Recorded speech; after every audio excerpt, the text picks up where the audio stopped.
Don't forget about the eyebrows. You can take just either an eyebrow brush or a disposable mascara wand and groom them upward. Harsh eyebrows are not super attractive on occasions like this where you want to be natural, so we're going to just use an angle brush and a little bit of a powder. Rather than an eyeliner or eye pencil, we're going to use a powder and an angle brush. And all I'm going to do is go little light strokes up and out. The nice thing about doing it this way is you can use any eyeshadow color you have. Most people have nice browns and golds and things that they can work with. So pick a color that goes well with your hair color and just gently do upward and outward strokes with the growth of the eyebrow. And I almost don't even touch the skin. I'm almost just kind of skimming over the skin and really just removing powder and foundation off the eyebrow and just grooming them into place. Once that's done, we have a brow set product. It's called Brow Wear. It's clear. It does come in tinted versions now as well. You can also use this as a clear mascara if you want a very natural look, or if you have very light eyelashes and you just want to groom them and make them appear longer. And that keeps the eyebrows in place. And then our mascara is a thickening mascara, which is really nice. I always dab it off onto my finger or onto the back of my hand before I use it, so we don't get any major big globs. And I do that with all mascaras. Look down, please. You want to just put it right against the base of the eyelashes. Now, if you wanted to curl the lashes or apply false ones, you could do that right before doing the mascara. That's another tutorial video. And you just wiggle it a little bit and get and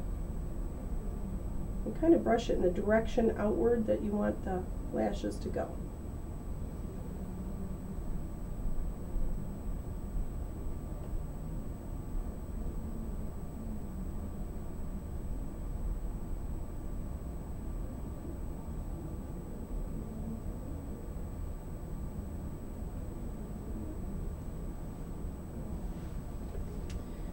A good example of another thing you can do for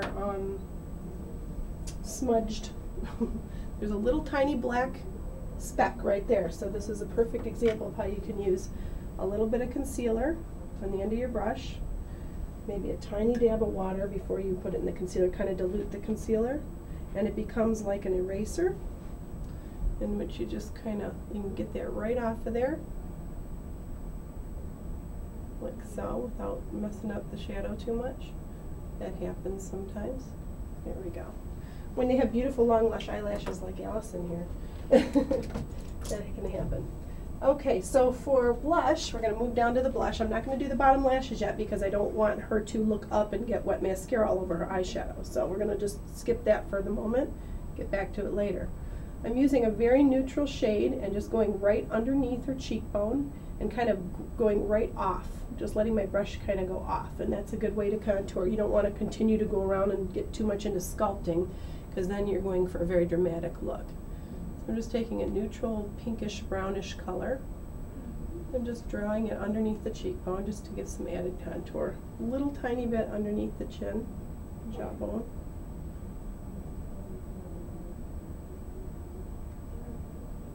A little tiny bit just around the occipital area here.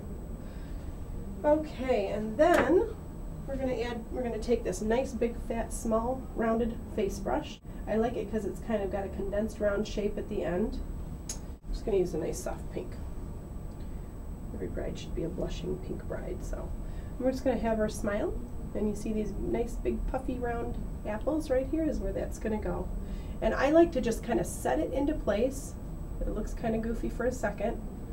Get it looking like a Cupid doll or something right off the bat, but then I brush all the powder off my brush so I have nothing on it, and then I blend it. And that's a good way to make it look like a natural blush without, you know, forfeiting color.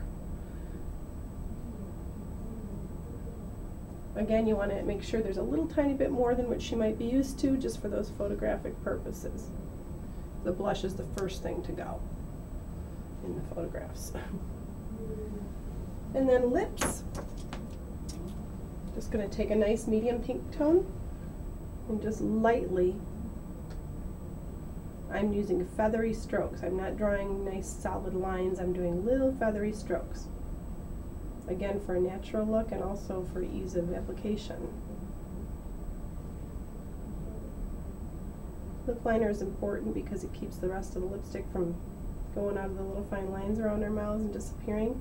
When you're dealing with a bride, I like to do the whole lip in lip liner. And really, anytime you want your lipstick to stay on a real long time, you can fill in the lip a little more with the color, and that way it acts as the foundation for the lipstick or lip gloss. Lip liner with lip gloss is a nice look in its own as well. We're going to go for lipstick today because we have a bride and she needs to have that lipstick have a little more power to it than just lip gloss. However, this is one of Purely Pro's high gloss lipsticks. It's called Bitten. And high gloss means it's very shiny and a little bit on the sheer side. So it's kind of nice for more natural looks. Even though it looks like a dark color, it really isn't. It lets some of the natural lip color come through.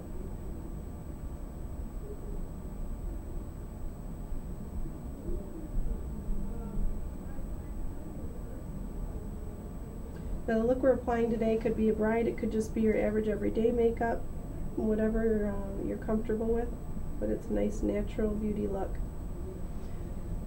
If you lighten up the color a little bit, this would be a good look for a teen, just wanting to get into wearing makeup. Just do a little less on the eyeshadow, pretty much, and that would be a good teen look. A little lighter on the lipstick would be your average everyday look. A little bolder lipstick like this is great for a bride. And before we forget, I'm going to go right back to the mascara, and I'm going to go and do the bottom lashes and then one more quick coat to the top. Look up for me, please. Tilt your chin down. There we go.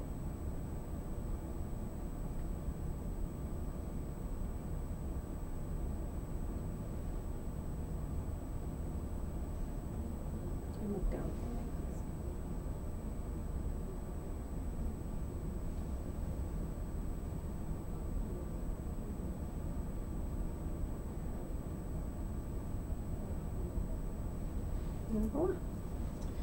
Pretty.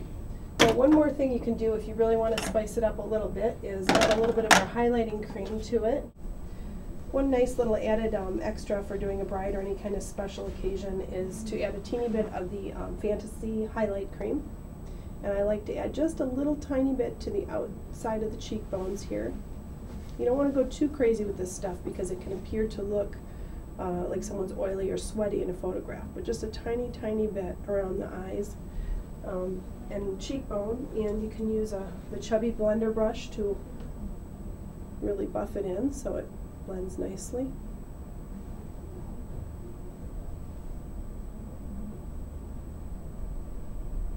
And what that does is it reflects light, so it makes them look nice and fresh. And another little spot to do it would be right like in the little cupid's bow of the lip right in here. It's a nice little place to put it.